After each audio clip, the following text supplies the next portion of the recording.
25 তারিখে ইনশাআল্লাহ আপনাদের দয়া আল্লাহর রহমতে আমি দেশে ফিরে যাব। 25 ডিসেম্বর দেশে ফিরছে তারেক রহমান। লন্ডনে বিজয় দিবসের আলোচনা সভায় জানালেন নিজেই যারা ৭১ ষড়যন্ত্র করেছে তারা এখনো থেমে নেই, দেশবাসীকে সজাগ থাকার আহ্বান।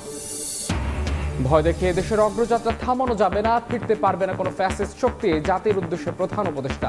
হাদিকে গুলির ঘটনায় কাউকে ছাড় না দেওয়ার হুঁশিয়ারি। ওসমানী হাদি হত্যা চেষ্টার ঘটনায় মূল অভিযুক্ত ফয়সালের বাবা মা কেরানীগঞ্জ থেকে গ্রেফতার, হামলায় ব্যবহৃত অস্ত্র নরসিংদী থেকে উদ্ধার। ত্রয়োদশ জাতীয় সংসদ নির্বাচনে পর্যবেক্ষক পাঠানোর সিদ্ধান্ত। ইউরোপীয় ইউনিয়নের নেতৃত্বে থাকবেন ইউ পার্লামেন্ট সদস্য ইভার্স ইজাবেস। অতিরিক্ত ধুলার জন্য আমাদের ঠান্ডা কাশি লেগেই থাকে। এখানে কোনো তো পানি ছিটা না, সিটি কর্পোরেশনের থেকে কোনো লোকজন কেউই আসে না। বায়ু দূষণে আবারও শীর্ষে ঢাকা। অতি ক্ষুদ্র বস্তুকণা PM 2.5 সহনীয় মাত্রার চেয়ে 20 গুণ বেশি। নির্বিকার পরিবেশ অধিদপ্তর, স্বাস্থ্য ঝুঁকিতে রাজধানীবাসী।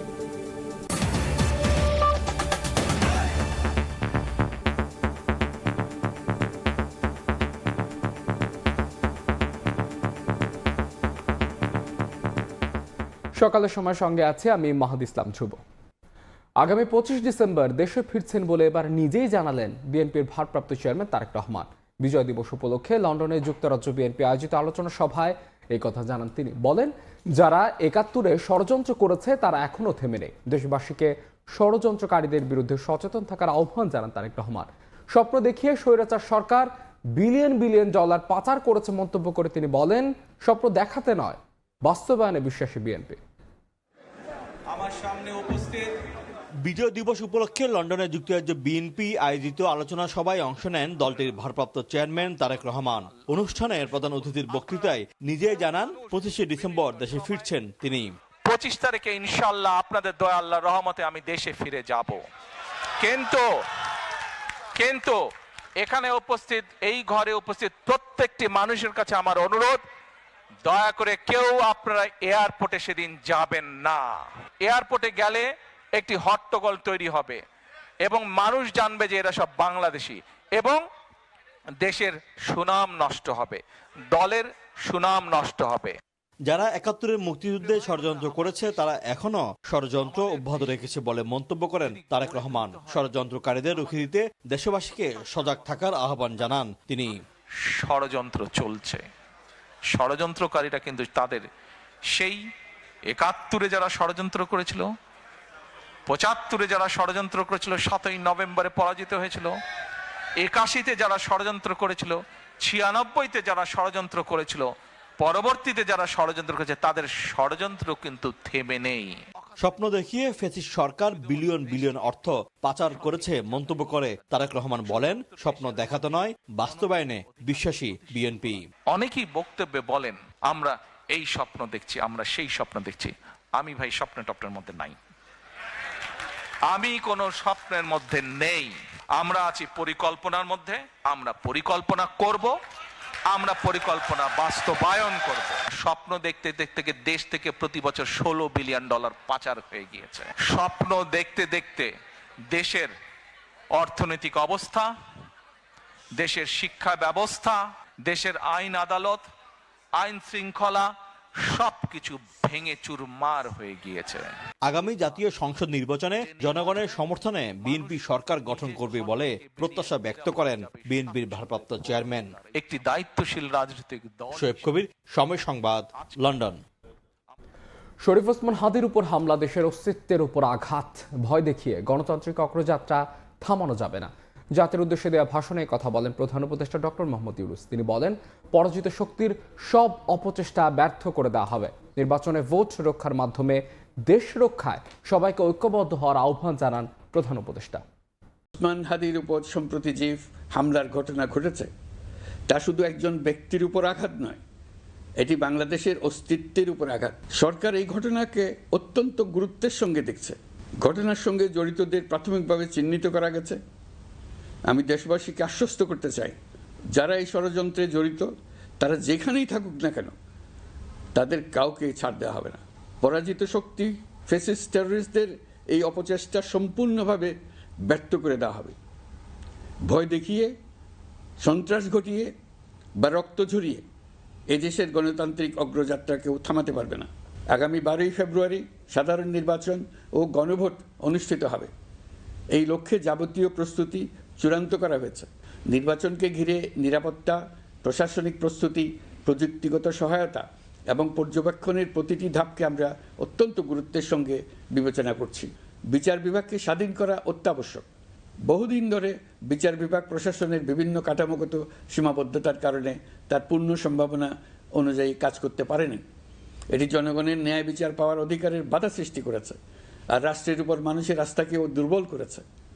অন্তর্বর্তীকালীন সরকারের অন্যতম বড় পদক্ষেপ বিচার বিভাগের প্রশাসনিক স্বাধীনতা নিশ্চিত করা।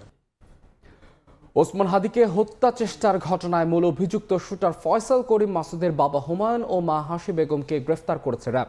রাজধানীর কেরানীগঞ্জে অভিযান চালিয়ে তাদের গ্রেফতার করা হয়। এছাড়া নরসিংদী থেকে মোহাম্মদ ফয়সাল নামে আরও এক ব্যক্তিকে আটক করেছে সংস্থাটি। র্যাব জানায়, নরসিংদীর তরুরা বিলের পানির মধ্যে থেকে উদ্ধার করা হয় 2টি বিদেশি পিস্তল, 2টি ম্যাগাজিন, একটি খেলনা পিস্তল, 41 রাউন্ড অ্যামুনিশন। একই সঙ্গে হামলায় ব্যবহৃত অস্ত্র উদ্ধার করেছে সংস্থাটি। এর আগে ফয়সালের এই ঘটনায় জড়িত সন্দেহে ফয়সালের আরও 3 সহযোগীকে গ্রেফতার করে আইনশৃঙ্খলা রক্ষাকারী বাহিনী। এদিকে শরীফ ওসমান হাদিকে গুলি করে হত্যা চেষ্টায় মূল অভিযুক্ত ফয়সাল করিমের সহযোগী কবিরকে 7 দিনের রিমান্ড দিয়েছে আদালত। এর আগে সোমবার সকালে নারায়ণগঞ্জের ফতুল্লার বক্তাবলী এলাকা থেকে তাকে গ্রেফতার করে র্যাব। কবির রাজধানীর আদাবরে বসবাস করতেন। তিনি নিষিদ্ধ সংগঠন ওয়ার্ড স্বেচ্ছাসেবক লীগের যুগ্ম আহ্বায়ক। তার বিরুদ্ধে বিভিন্ন থানায় একাধিক মামলা রয়েছে। ইনকিলাব মঞ্চের মুখপাত্র ওসমান হাদির উপর হামলাকারী 2 জন সীমান্ত পার হয়েছেন নাকি না দেশে আসেন এই প্রশ্নের মীমাংসার জন্য ময়মনসিংহের ফিলিপকে হন্যি হয়ে খুঁজছে আইন শৃঙ্খলা বাহিনী। বিজেপি বলছে তাকে ধরতে পারলেই জানা যাবে হামলাকারীদের তথ্য।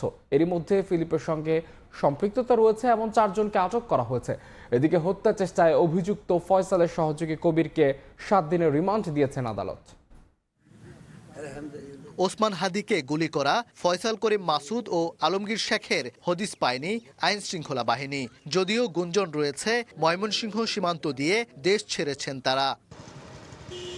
ময়মনসিংহ হালুয়াঘাট সড়কের ধারাবাজার এলাকার মুন ফিলিং স্টেশন, সেখানে শুক্রবার রাতে প্রাইভেট কার থেকে 2 জন নেমে ফিলিপ স্নাল নামে এক ব্যক্তির মোটরসাইকেলে চড়ে সীমান্ত এলাকায় যান 2 ব্যক্তি।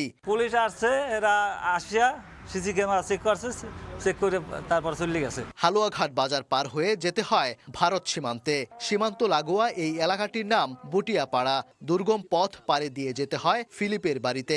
বাড়ি থেকেই দেখা যায় কাঁটাতারের বেড়া। এই কাঁটাতারের বেড়ার ঠিক নিচে একটি কালভার্ট রয়েছে এবং বড় বড় সুড়ঙ্গ রয়েছে এবং ধারণা করা হচ্ছে যে এই সুড়ঙ্গ পথেই ভারতে পালিয়েছে যে ঢাকায় হাদির উপর হামলাকারী আলমগীর এবং ফয়সাল। ফিলিপের মাধ্যমে 2 জনকে ভারতে পাচারের কথা এখন স্থানীয়দের মুখে মুখে।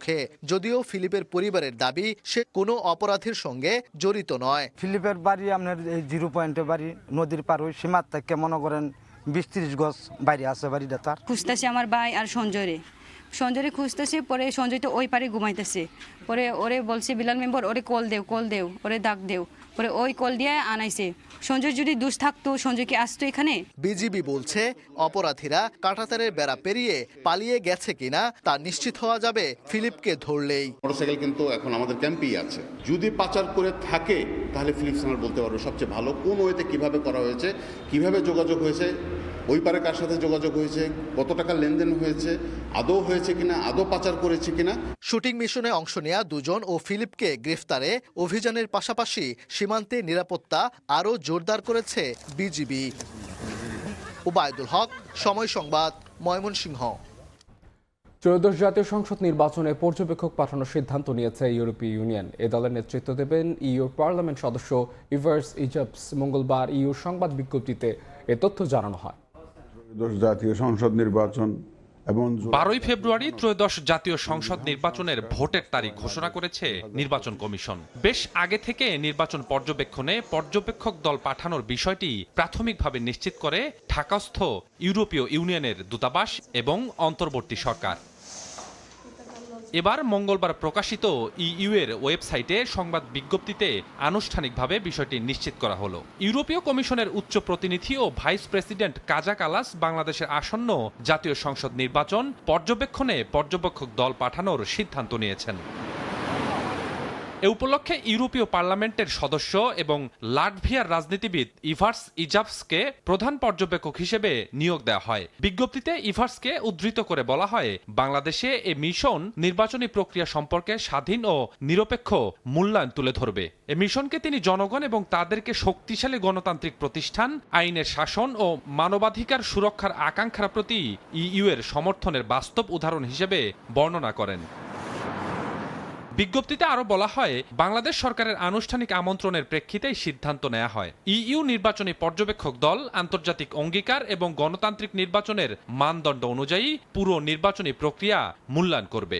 একই সঙ্গে প্রক্রিয়ার বিভিন্ন ধাপে সংশ্লিষ্ট সব পক্ষের সঙ্গে যোগাযোগ ও মতবিনিময় করবে। স্বপন আহমেদ, সময় সংবাদ, ঢাকা। সকালের সময় আরো থাকছে এয়ারটেল ইস্যুতে টেলিকম টানাপোড়েন, রবির বিরুদ্ধে একই ভূতকরণের শর্ত ভঙ্গের অভিযোগ। বিটিআরসির কাছে গ্রামীণ ফোন বাঙালিকে নালিশ, আইন মেনে সেবা দেওয়ার দাবি রবির।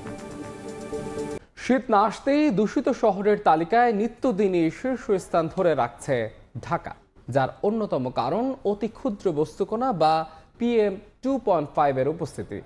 ঢাকায় যার উপস্থিতি বিশ্ব স্বাস্থ্য সংস্থার মানমাত্রার চেয়ে প্রায় 20 গুণ বেশি। তবে এ নিয়ে খুব একটা মাথা ব্যথা নেই পরিবেশ অধিদপ্তরে। তাদের শিথিলতায় দূষণকারীরা উৎসাহ পাচ্ছেন বলে অভিযোগ বিশেষজ্ঞদের। এর স্বাস্থ্য ঝুঁকির বিষয়ে সচেতনতা বাড়ানোর তাগিদ চিকিৎসকদের। বিস্তারিত মাইমুনা হায়দার চৌধুরীর প্রতিবেদনে, ক্যামেরায় ছিলেন নাজমুল হাসান রাজু।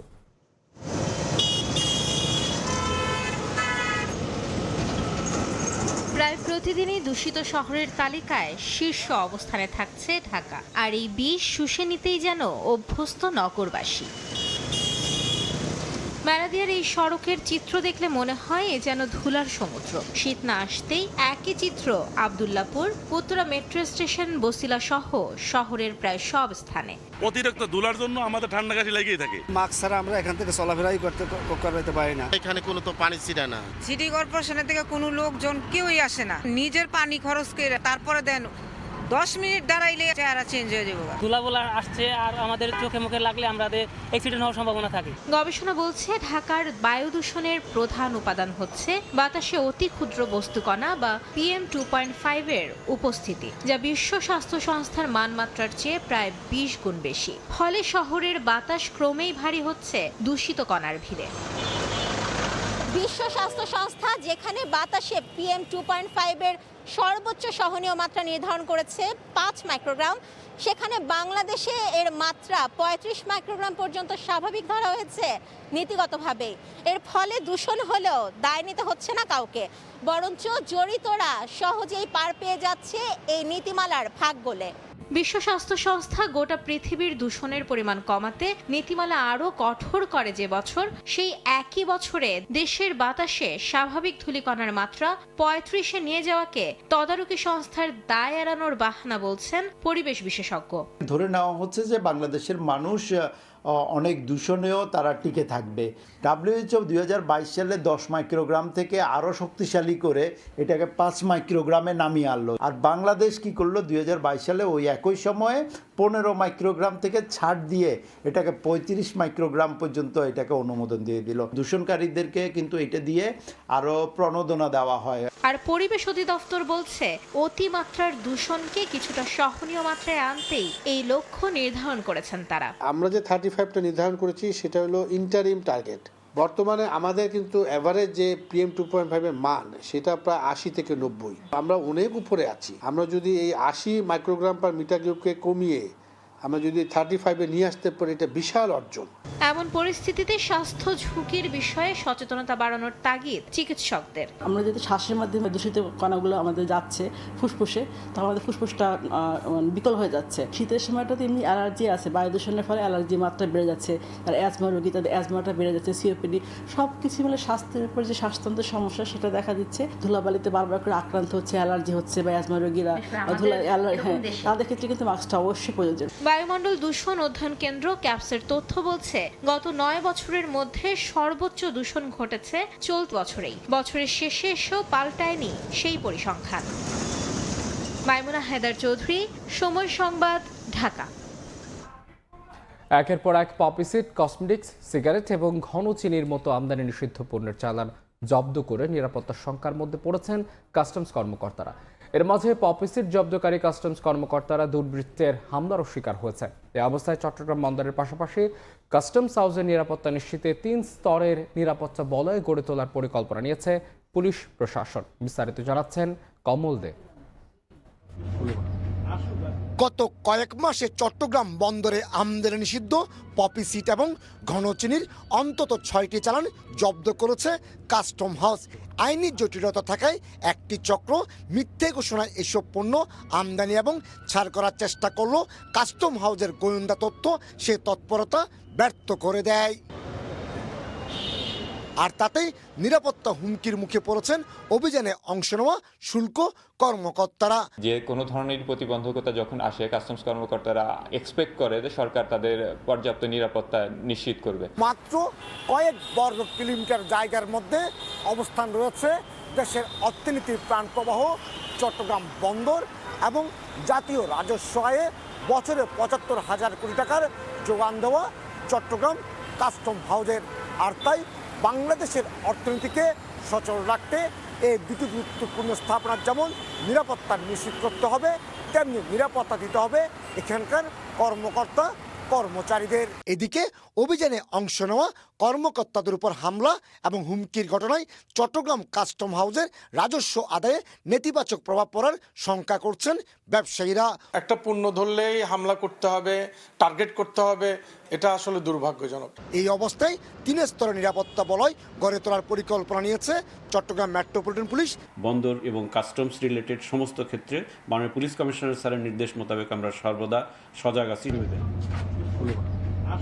কাস্টমসের তথ্য অনুযায়ী সাম্প্রতিক সময়ে 10 কোটি টাকা মূল্যের 25 মেট্রিক টন পপি সিড, 30 কোটি টাকা মূল্যের সিগারেট এবং কয়েক কোটি টাকা মূল্যের 104 মেট্রিক টন ঘন চিনি ছাড়াও জব্দ হয়েছে বিপুল পরিমাণ আমদানি নিষিদ্ধ সিগারেট।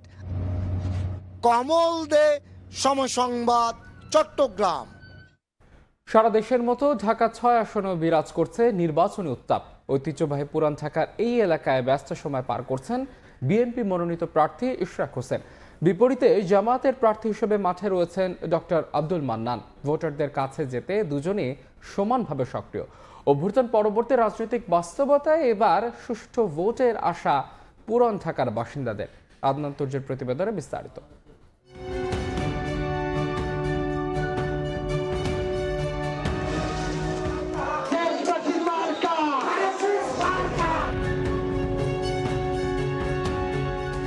গ্যাস সংকট, রাস্তা খোঁড়াখুড়ি আর ঝুঁকিপূর্ণ স্থাপনা, এমন নানা সমস্যায় জর্জরিত পুরান ঢাকার গ্যান্ডারিয়া থেকে শাঁখারী বাজার। ঢাকা 6 আসন জুড়েই আছে দীর্ঘদিনের অবহেলার ছাপ। দিনের একটি নির্ধারিত সময়ে গ্যাস আসার কারণে খাবার দাবারের দুর্ভোগ এই এলাকার বাসিন্দাদের নিত্যদিনের সঙ্গী। আমাদের এই একটাই সমস্যা, গ্যাস থাকে না বাবা। আমরা রান্না বান্না করে খাইতে পারি না, এই যে এখনো গ্যাস নেই। সকাল 6টায় যায় গ্যাস আর রাতের 12টায় আসে।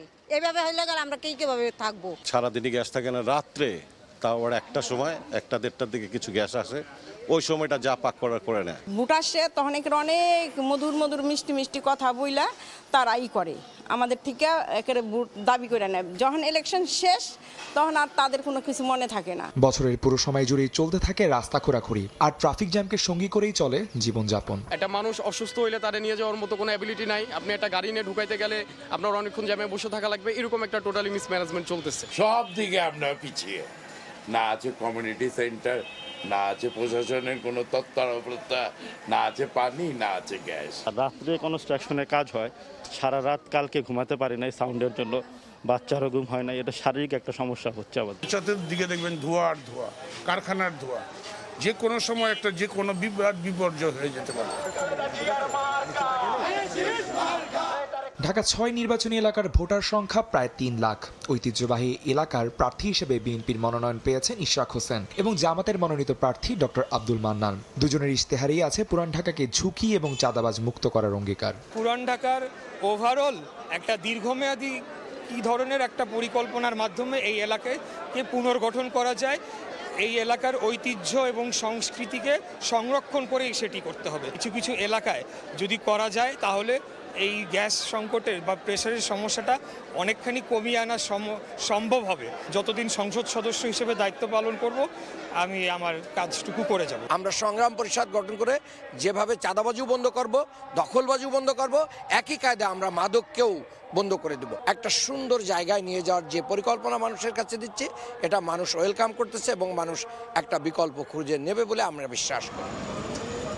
রাজধানীকে সবচেয়ে বেশি সমৃদ্ধশালী করলো বরাবরই অবহেলিত পুরান ঢাকার এলাকাবাসী। ঝুঁকিপূর্ণ ভবন, গ্যাস সংকট এবং রাস্তা খোঁড়াখুড়ি নিয়ে কাটছে তাদের দৈনন্দিন জীবন। তবে গণঅভ্যুত্থান পরবর্তী রাজনৈতিক পরিস্থিতিতে এবারে নির্বাচন নিয়ে সবাই দেখছেন আশার আলো। হয়তো পরিবর্তন হবে, বদলে যাবে পুরান ঢাকার চিত্র। নির্বাচনী এলাকা ঢাকা ৬ থেকে আদনান তুর্য, সময় সংবাদ, ঢাকা। ভোটের হাওয়া বইছে মানিকগঞ্জে। পাড়া মহল্লা থেকে হাটবাজার, অলি থেকে গলি এবং চায়ের দোকানেও চলছে ভোটারদের নানা সমীকরণ। রাজনৈতিক দলের মনোনীত ও সম্ভাব্য প্রার্থীরা দিচ্ছেন নানা প্রতিশ্রুতি। মোহাম্মদ ইউসুফ আলীর তথ্য, রমজান আলীর ছবি নিয়ে রিপোর্ট।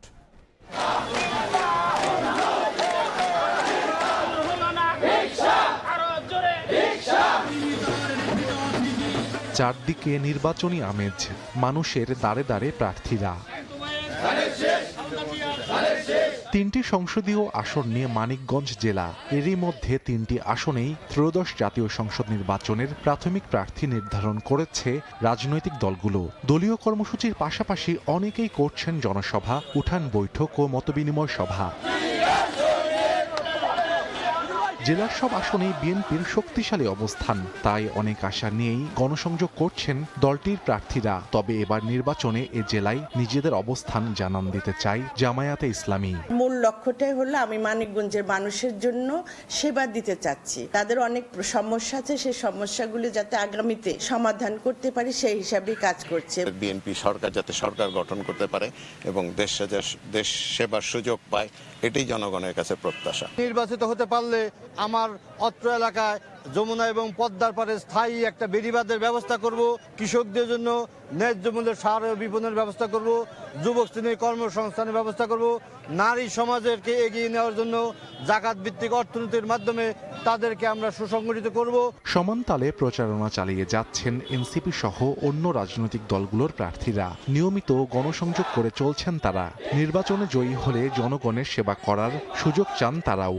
উন্নয়ন করার জন্য আমি এই নির্বাচনে আসছি, মানুষের দুয়ারে দুয়ারে যাচ্ছি, মানুষ আমাদেরকে পজিটিভলি দেখতেছে। তরুণরা যেহেতু সামনের দিকে আগে আসতেছে, এই সাধারণ মানুষজন আমাদের প্রতি যথেষ্ট আন্তরিকতার সাথে আমাদেরকে সাপোর্ট করতেছে। এই ইনসাফ যখন প্রতিষ্ঠিত হবে, সকলের সম অধিকার, সকলের অধিকার সে তার প্রতিষ্ঠিত হবে, অধিকার সে লাভ করতে পারবে। কারোর প্রতি যেমন জুলুম করবো না, কারো জমি নিয়ে যাব না, ভালো দখল করবো না।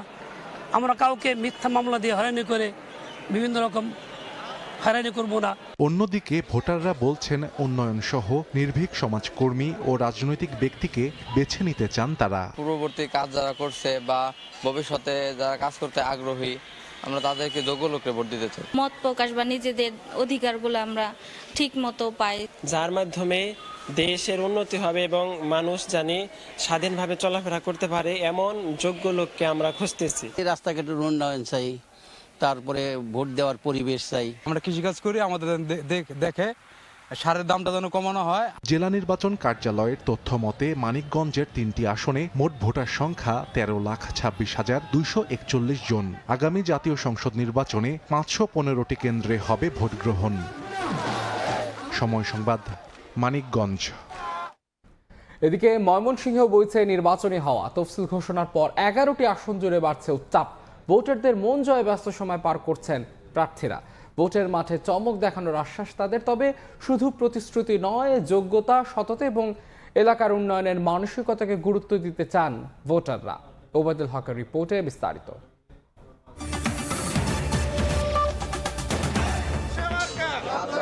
জনতার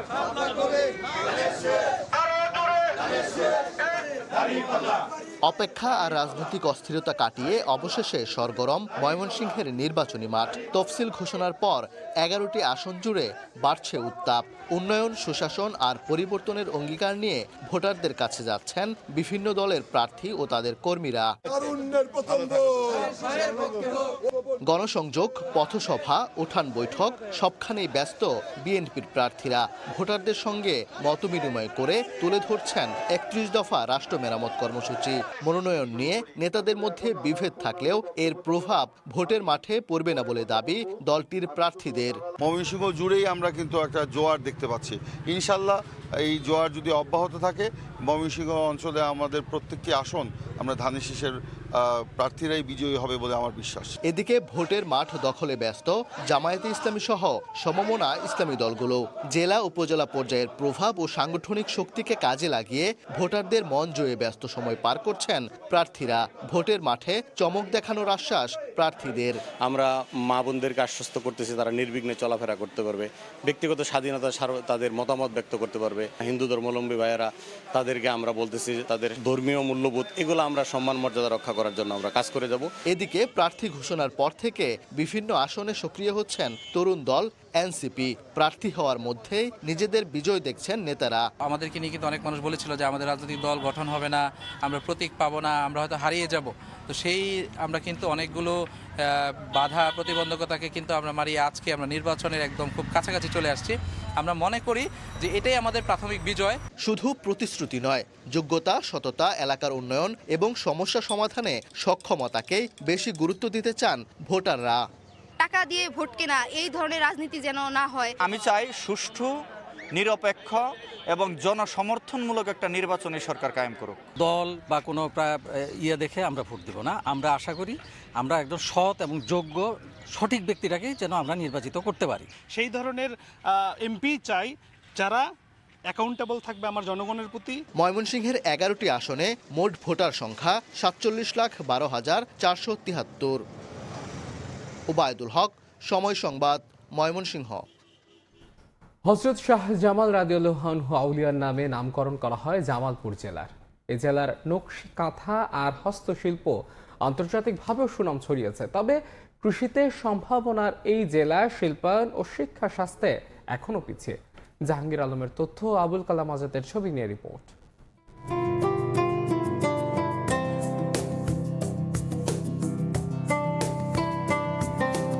নকশি কাঁথার মতোই ধান, পাট ও নানা ফসলের বুননে সমৃদ্ধ জেলা জামালপুর। জেলার একমাত্র এই জিআই পণ্যটি আলো ছড়িয়েছে আন্তর্জাতিক বাজারে। সেই জামালপুর আজও পিছিয়ে মৌলিক অধিকার থেকে। এই শিল্পকে আরো উন্নয়ন করার জন্য গভর্নমেন্ট বিভিন্ন ধরনের পদক্ষেপ নিয়েছিলেন, কিন্তু বর্তমানে এগুলো স্থবির অবস্থায় আছে। এ জেলার ৮০% মানুষের প্রধান পেশা এখনো কৃষি। এ জেলার উৎপাদিত ফসল যায় রাজধানী সহ দেশের বিভিন্ন স্থানে, যা অবদান রাখছে দেশের অর্থনীতিতেও।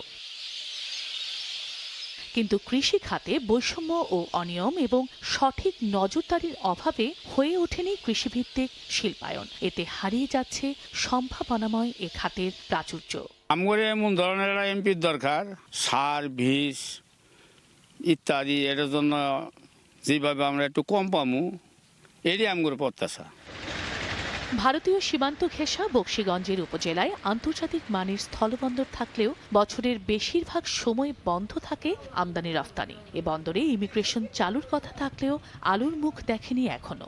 আর গারো পাহাড় ঘেঁষা একমাত্র সরকারি লাউচাপড়া পর্যটন কেন্দ্রটি অযত্নে অবহেলায় পর্যটন শূন্য হয়ে পড়েছে।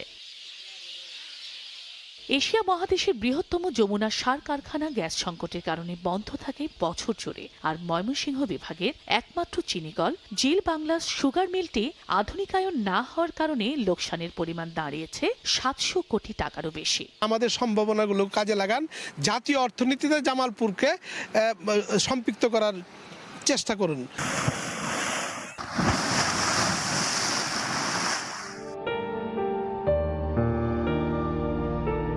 দেশের প্রধান দুই নদ নদী যমুনা ও ব্রহ্মপুত্রের সংযোগ স্থাপন হওয়া এ জেলার দুঃখ নদী ভাঙন ও বন্যা। প্রতি বছর বসত ভিটা ফসলি জমি নদীগর্ভে ভারিয়ে বাস্তুচ্যুত হয়ে নিঃস্ব হচ্ছেন লাখো লাখো মানুষ। এ অঞ্চলের মানুষের দাবি উপেক্ষা করে যুগের পর যুগ ধরে শহর জুড়ে গড়ে তোলা হয়েছে কোটি কোটি টাকার অপ্রয়োজনীয় অবকাঠামো। নদ দখল চলছে, নদী দখল চলছে, প্রশাসন এখানে নির্বিকার। প্রশাসন যাতে এই বিষয়ে কার্যকরী কোনো ভূমিকা রাখে। জামালপুরে 5টি আসনে মোট ভোটার সংখ্যা 21 লাখ। সময় সংবাদ, জামালপুর। একীভূতকরণের শর্ত ভেঙে আলাদাভাবে এয়ারটেল পরিচালনা করছে রবি। বিটিআরসিকে দেয়া এমন চিঠিতে অভিযোগ তুলেছে গ্রামীণফোন ও বাংলালিংক। পৃথকভাবে এয়ারটেল এর সেবা দেয়া কিংবা প্রচারণা বন্ধে পদক্ষেপ নেওয়ার অনুরোধও করা হয়েছে। অন্যথায় আদালতে যাওয়ার হুঁশিয়ারি দিয়েছে গ্রামীণফোন। তবে রবির দাবি, আইন মেনেই সাব ব্র্যান্ড হিসেবে গ্রাহক সেবা দিচ্ছে এয়ারটেল। আইনি কোনো ব্যত্যয় খুঁজে পায়নি বিটিআরসিও। শুভ খানের রিপোর্ট। 2016 সালের 26 অক্টোবর রবি ও এয়ারটেলকে একীভূতকরণের অনুমোদন দেয় টেলিকম খাতের নিয়ন্ত্রক সংস্থা বিটিআরসি। প্রজ্ঞাপনের 20 নম্বর শর্তে এয়ারটেলের সব পণ্য ও সেবার বিপণন এবং বিজ্ঞাপন রবি আজিয়াটা লিমিটেড নামে করার বাধ্যবাধকতা দেয়া হয়। তবে 9 বছর পেরিয়ে গেলেও রবি এখনও এয়ারটেলের সেবাগুলোকে আলাদা ব্র্যান্ড হিসেবে পরিচালনা ও প্রচার করছে, এমনটাই অভিযোগ তুলেছে গ্রামীণফোন ও বাংলালিংক। বিটিআরসিকে দেয়া চিঠিতে প্রতিষ্ঠান দুটি বলছে রবির নাম উল্লেখ ছাড়াই শুধু এয়ারটেল ব্র্যান্ড নামে একচেটিয়া সিম বিক্রি করা হচ্ছে। আলাদা ওয়েবসাইট ও মোবাইল অ্যাপের মাধ্যমে স্বাধীনভাবে ডাটা প্যাক, রিচার্জ অফার ও রোমিং সহ বিভিন্ন গ্রাহক সেবা দিচ্ছে, যা একীভূতকরণের শর্ত লঙ্ঘন। রবি আর এয়ারটেল কিন্তু একটাই নেটওয়ার্ক, কিন্তু দুই রকমের কমপ্লিটলি আলাদা প্রাইসিং, আলাদা প্রোডাক্ট। রেগুলেটরের কথা বলেছে, এটা কি রাইট কিনা? পারমিশন ছিল 2 বছরের অনেক বেশি হলেও তারা করে যাচ্ছে। That is the reason actually we have raised it. যদি নিয়ন্ত্রক সংস্থা জিনিসটা যদি তারা ডিলে করেন, there are enough grounds to go to the courts also. জবাবে রবি বলছে সাব ব্র্যান্ডিং এ নিয়ন্ত্রক সংস্থার কোনো বাধ্যবাধকতা লঙ্ঘন হয় না। স্কিউটোর মাধ্যমে গ্রামীণফোন সহ বিশ্বের অনেক অপারেটর একই রীতি অনুসরণ করছে। মার্জার শর্তে যেটা বলা আছে আমরা মেনে চলছি, ওনারা মিস ইন্টারপ্রেট করছেন জিনিসটাকে ভিন্ন খাতে প্রভাবিত করার জন্য। এদিকে অভিযোগের প্রেক্ষিতে তথ্য যাচাই বাছাই করে রবির বিরুদ্ধে শর্ত লঙ্ঘনের কোনো প্রমাণ পায়নি বিটিআরসি। এর আগেও আরও 2-3 বার এরকম ব্যাপার হয়েছিল এবং প্রতিবারই আমার যতদূর মনে পড়ে আইনগতভাবে দেখা হয়েছে যে এখানে আইন ব্যত্যয় করে কোনো কিছু হচ্ছে না। বর্তমানে 5,75,00,000 গ্রাহককে মোবাইলে ভয়েস ও ইন্টারনেট সেবা দিচ্ছে রবি। শুভ খান, সময় সংবাদ, ঢাকা। সকালের সময় আরো থাকছে। ব্যালন ডিওরের পর এবার ফিরা বেস্টো ডেম্বেলে, ম্যাজিক, এমবাপ্পে, ইয়ামালকে পেছনে ফেলে সেরার পুরস্কার জিতলেন পিএসজি তারকা। সেরা কোচ লুই এনরিকে। রাজশাহী বিশ্ববিদ্যালয়ে অনুষ্ঠিত হচ্ছে দ্বাদশ সমাবর্তন। এই মুহূর্তে রাবি ক্যাম্পাসে আছেন সহকর্মী আলতাফ হোসাইন। সরাসরি যাচ্ছে তার কাছে। আলতাফ, প্রায় 6 বছর পরে রাজশাহী বিশ্ববিদ্যালয়ে আবারও অনুষ্ঠিত হতে যাচ্ছে দ্বাদশ সমাবর্তন অনুষ্ঠান এবং ইতিমধ্যে আমরা দেখছি এই উপলক্ষে ক্যাম্পাস জুড়ে সেজেছে সাজ সাজ রবে এবং গ্র্যাজুয়েট, নিবন্ধিত গ্র্যাজুয়েট যারা আছেন ইতিমধ্যেই তারা কিন্তু ক্যাম্পাসে প্রবেশ করেছে। তারা যদিও আমরা যেটি জানি যে 8:30 থেকে সমাবর্তনের কার্যক্রম শুরু হওয়ার কথা থাকলেও আমরা এখন পর্যন্ত আনুষ্ঠানিকতা শুরু হতে দেখিনি।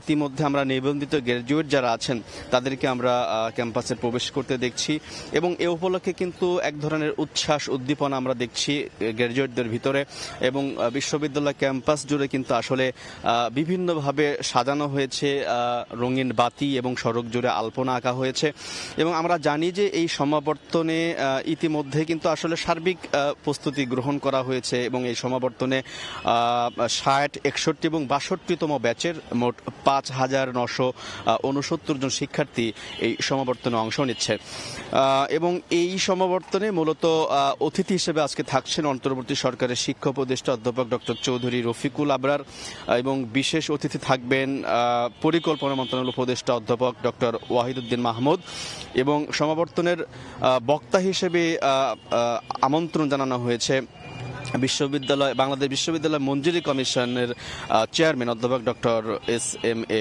ফয়েজ, তিনি কিন্তু প্রোগ্রামে বক্তব্য রাখবেন। তো আমরা যেটি জানি যে এই প্রোগ্রামকে ঘিরে আর আসলে বেশ কয়েকদিন কিছুটা উত্তেজনা ছিল, বিশেষ করে সমাবর্তনের অতিথি পরিবর্তন এবং কিছু দাবি কিন্তু শিক্ষার্থীদের ভিতরে ছিল। তো সব কিছু ছাপিয়ে আসলে সমাবর্তন অনুষ্ঠিত হচ্ছে এবং ইতিমধ্যে কার্যক্রম শুরু হতে যাচ্ছে এবং এরপরে যাবতীয় যে বিষয়গুলো আছে, নিবন্ধিত যে গ্র্যাজুয়েট যারা আছেন তাদেরকে ডিগ্রি প্রদান সহ যাবতীয় কার্যক্রম শেষ হবে দুপুর 2:30টার দিকে। এই ছিল রাজশাহী বিশ্ববিদ্যালয়ের দ্বাদশ সমাবর্তনের সর্বশেষ খবর। 6 বছর পর রাজশাহী বিশ্ববিদ্যালয়ে অনুষ্ঠিত হচ্ছে দ্বাদশ সমাবর্তন। সেখানকার সবশেষ খবর জানাচ্ছিলেন সহকর্মী আলতাফ হোসাইন। শীত বাড়ার সঙ্গে সঙ্গে ঠান্ডাজনিত রোগীর সংখ্যাও বেড়েছে কুষ্টিয়া জেনারেল হাসপাতালে। অতিরিক্ত রোগীর চিকিৎসা দিতে হিমশিম অবস্থা চিকিৎসকদের। এই মুহূর্তে সেখানে আছেন রিপোর্টার SM রাশেদ, সরাসরি যাচ্ছে তার কাছে। রাশেদ, হ্যাঁ, শীত বৃদ্ধির সাথে সাথে সেভাবে পাল্লা দিয়ে কিন্তু বৃদ্ধি পাচ্ছে কুষ্টিয়ার শীতজনিত রোগের সংখ্যা। বিশেষ করে আপনার ডায়রিয়া, নিউমোনিয়া, জ্বর, ঠান্ডা, সর্দি, কাশি এবং অ্যালার্জিজনিত যে রোগগুলো রয়েছে সেগুলো আক্রান্ত হচ্ছে বিশেষ করে শিশু এবং বয়স্ক মানুষেরা। আমি কুষ্টিয়া জেনারেল হাসপাতালে সকাল থেকে খোঁজ নিয়েছি, বিশেষ করে এখানে আবাসিক মেডিকেল অফিসারের কাছে। তিনি আমাদেরকে জানিয়েছেন মূলত বিশেষ করে শিশুরাই কিন্তু বেশি আক্রান্ত হচ্ছে শীতজনিত রোগে এবং ইতিমধ্যে বয়স্করাও কিন্তু অনেক রোগী ভর্তি হয়েছে কুষ্টিয়া জেনারেল হাসপাতালে। বিশেষ করে ডায়রিয়া এবং শিশু ওয়ার্ডে 20টি আপনার সিটের বিপরীতে কিন্তু 127 জন রোগী ভর্তি রয়েছে বলে আমাদেরকে সকালবেলায় আমরা জানতে পেরেছি এবং ডায়রিয়া ওয়ার্ডে 20টি ওয়ার্ডের বেডের বিপরীতে 111 জন ভর্তি রয়েছে কুষ্টিয়ার জেনারেল হাসপাতালে। কারণ এই শীতজনিত কারণে অসাধারণত বসতে বিশেষ করে শিশু এবং রোগীরাই বেশি আক্রান্ত হচ্ছে এবং বয়স্করাই বেশি আক্রান্ত হচ্ছে বলে আমাদেরকে জানিয়েছেন এখানকার চিকিৎসকেরা। তবে শিশু বিশেষজ্ঞরা আমাদেরকে জানিয়েছে যে শীতের যে আবহাওয়া, হঠাৎ করে দিনের বেলায় একরকম আবহাওয়া এবং রাত্রে আরেক রকম আবহাওয়ার কারণে শিশুরা বেশি আক্রান্ত হচ্ছে, বিশেষ করে নিউমোনিয়া, জ্বর এবং তাদের যে গার্জিয়ান যারা আছে, অভিভাবক যারা আছে, তাদের অসাবধানতা বশতের কারণে কিন্তু শিশুরা ডায়রিয়া হচ্ছে বলে আমাদেরকে জানিয়েছেন। কারণ এখন খাদ্য অভ্যাসটা কিছুটা যদি পরিবর্তন না করা হয় তাহলে কিন্তু শিশুরা অনেক হারে বেশি ডায়রিয়াতে আক্রান্ত হবে বলে আমাদেরকে জানিয়েছেন চিকিৎসকেরা। তো কুষ্টিয়া জেনারেল হাসপাতালে 250 শয্যার বিশিষ্টের বিপরীতে প্রায় 600 রোগী এখন চিকিৎসা দিচ্ছে কুষ্টিয়া জেনারেল হাসপাতাল কর্তৃপক্ষ। তো কুষ্টিয়ার জেনারেল হাসপাতাল থেকে ডায়রিয়া এবং নিউমোনিয়া এবং শীতজনিত রোগ নিয়ে এই ছিল আমার কাছে সর্বশেষ। কুষ্টিয়া জেনারেল হাসপাতালে বাড়ছে ঠান্ডাজনিত রোগীর সংখ্যা। সেখানকার খবরাখবর জানাচ্ছিলেন সহকর্মী SM রাশেদ। এদিকে শীত মৌসুমের শুরুতেই খেজুরের রস থেকে গুড় তৈরিতে ব্যস্ত রাজশাহী অঞ্চল থেকে জয়পুরহাটে আসা গাছিরা। হাট বাজারে গুড়ের ব্যাপক চাহিদা থাকায় দাম ভালো পাচ্ছেন তারা। গুড় উৎপাদনে ব্যবসায়ীরা যেন ভেজাল দ্রব্য মিশ্রণ করতে না পারেন সেজন্য নিয়মিত তদারকি অব্যাহত রেখেছে জেলা কৃষি বিপণন অধিদপ্তর। বিস্তারিত শাহিদুল ইসলাম সবুজের প্রতিবেদনে। ভোরে কুয়াশা ভিত করে পূর্ব দিগন্তে সূর্যের আভা। আবহমান গ্রাম বাংলায় শীতের সকালে আলো ছড়ানোর আগেই খেজুরের রস আহরণে বেরিয়ে পড়েন গাছিরা। হাড়িতে সংগৃহীত রস নিয়ে ছোটেন চুলার কাছে। টিনের বড় পাত্রে রস ঢেলে জাল দিয়ে শুরু হয় গুড় তৈরির প্রক্রিয়া। একসময় রস শুকিয়ে রূপ নেয় লাল গুড়ে। প্রতি বছরের নেই এবারও জয়ফাটে আসা রাজশাহীর বাঘা উপজেলার গাছিরা এখন গুড় তৈরিতে ব্যস্ত সময় পার করছেন। বিভিন্ন জায়গা থেকে খেজুরের গাছ কাটে রস সংগ্রহ করে এখানে আকাতে জাল করে গুড় বানায়। যে নেবে সেই বুঝবে কিরকম দুধ পিঠা হোক, যে কোনো ভাড়া পিঠা হোক খাবে, ইনশাল্লাহ খারাপ বলবে না। ভেজাল মুক্ত গুড় নেওয়া, রস এবং গুড় নেওয়ার জন্য আমরা খঞ্জনপুরে এসেছি। খেজুর গুড় উৎপাদনে ব্যবসায়ীরা যেন ভেজাল দ্রব্য মিশ্রণ করতে না পারেন সেজন্য নিয়মিত বাজার তদারকি অব্যাহত রাখা হচ্ছে জানান কৃষি বিপণন কর্মকর্তা। রস থেকে উৎপাদিত গুড় নিয়ে কেউ যাতে বাজারে সিন্ডিকেট করতে না পারে এ ব্যাপারে আমরা তাদেরকে সতর্ক করেছি এবং নিয়মিত বাজার মনিটরিং করছি। জেলা কৃষি সম্প্রসারণ অধিদপ্তর ও গাছিদের হিসাব অনুযায়ী জয়পুরহাটের 5টি উপজেলায় দিনে 1800 খেজুর গাছ থেকে 18,000 কেজি রস নামে। শাহিদুল ইসলাম সবুজ, সময় সংবাদ, জয়পুরহাট। চাঁপাইনবাবগঞ্জে কৃত্রিম সার সংকট ও বাড়তি দামের কারণে রবি শস্য চাষাবাদ নিয়ে অনিশ্চয়তায় পড়েছেন কৃষকরা। তাদের দাবি চাহিদা মতো সার না পেলে হুমকিতে পড়বে আলু, গম, সরিষা সহ ডাল জাতীয় ফসলের চাষ। চাষিদের দাবি ডিলারদের কারসাজিতে কৃত্রিম সংকট তৈরি হলেও নির্বিকার স্থানীয় কৃষি বিভাগ। জাহাঙ্গীর আলমের তথ্য ছবিতে রিপোর্ট। একদিকে চলছে আমন ধান ঘরে তোলার উৎসব, অন্যদিকে সেই জমিতেই রবি শস্য ফলানোর আশায় হাল চাষ করছেন কৃষক। তবে চাহিদা মতো সার না পাওয়ায় চাঁপাইনবাবগঞ্জে রবি শস্য চাষাবাদ নিয়ে দেখা দিয়েছে শঙ্কা। অনিশ্চয়তায় পড়েছেন জেলার সদর, নাচুল ও গোমস্তাপুর উপজেলার কৃষক। সাহার দরকার আমাদের, ধরলেন যে আলুতে 25 বস্তা কি 20 বস্তা দরকার, পাশে 5 বস্তা 7 বস্তা। সিন্ডিকেট যেন না সংকট করে আর বাংলাদেশি সাহারটা যেন কৃষকের হাতে যেন পৌঁছে।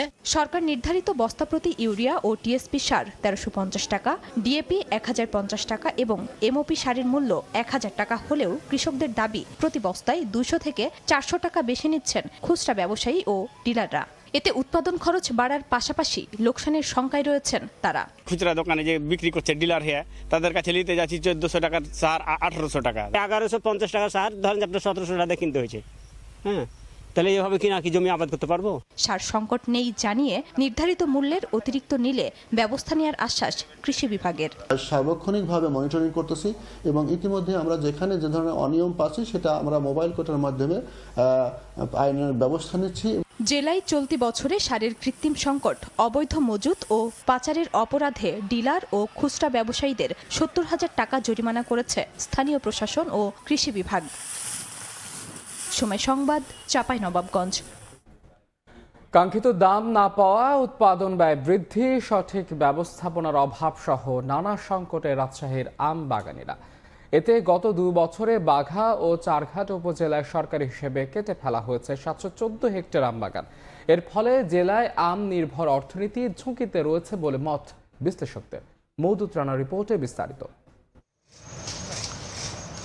প্রায় 1 যুগ আগে 2 বিঘা জমিতে খিরসাপাত, ল্যাংড়া, আম্রপালি জাতের 30টি আম গাছ রোপণ করেছিলেন রাজশাহী পুঠিয়ার ধাধাস গ্রামের হবি মিয়া। বাণিজ্যিক সেই বাগান নিমিষেই কেটে উজাড় করলেন তিনি।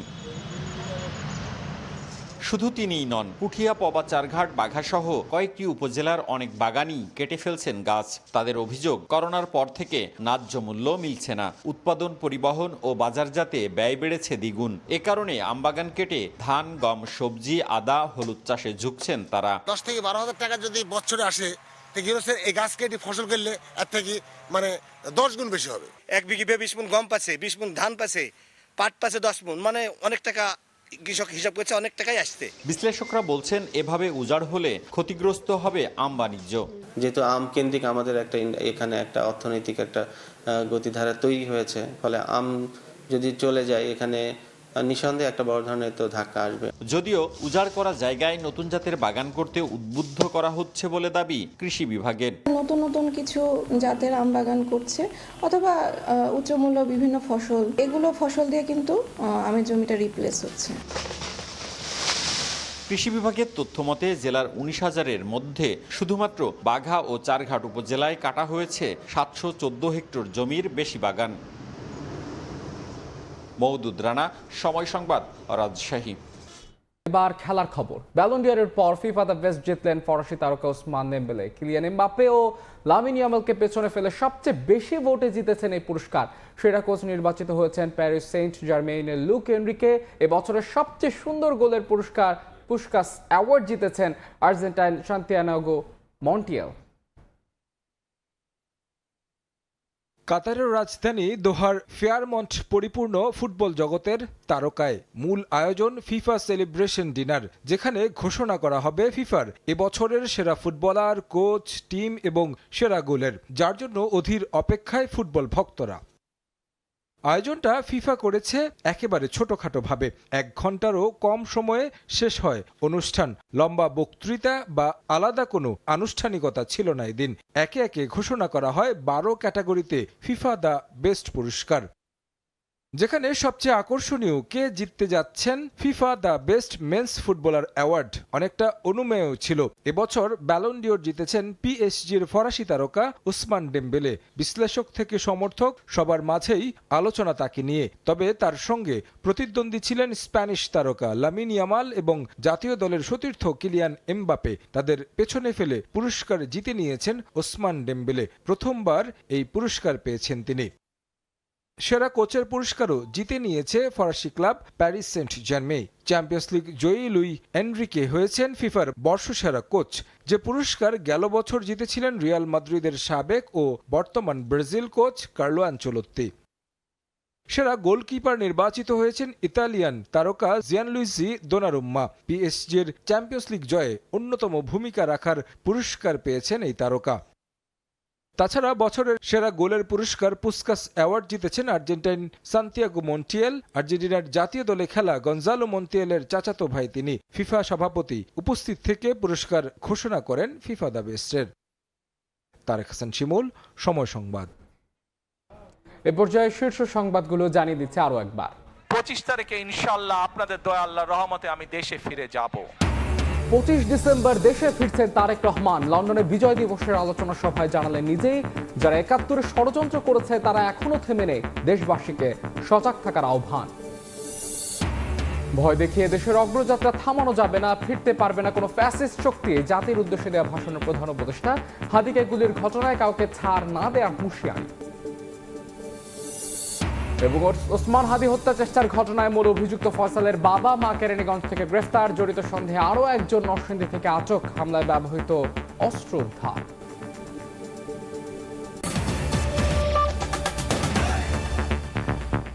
এই ছিল সকালের সময়। আন্তর্জাতিক সময়ের সঙ্গে থাকবেন সহকর্মী অর্জিতা শেহজিন। ধন্যবাদ ধ্রুব। আন্তর্জাতিক সময় নিয়ে আসছি কিছুক্ষণ পর, সঙ্গে থাকুন সময়ের।